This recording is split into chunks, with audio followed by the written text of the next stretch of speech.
Segala berkas penyidikan yang dilakukan oleh Polda Sumsel terkait kasus pembunuhan terhadap korban Vera Oktariah yang dilakukan oleh oknum TNI berinisial Prada Devi dilimpahkan oleh penyidik Polda Sumsel ke Pemdam 2 Sriwijaya. Selanjutnya Kombes Polisi Supriyadi, Prada Devi bakal nyalin proses persidangan secara militer karena tersangka berstatus sebagai oknum TNI.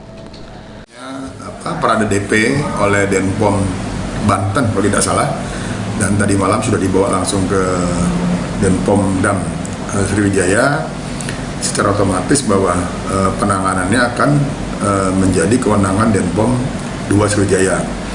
Tugas kita dari kepolisian Polda Sumsel adalah segera melimpahkan berkas perkaranya, yaitu seluruh administrasi penyidikan, mulai dari pemeriksaan saksi, kemudian laporan polisi, kemudian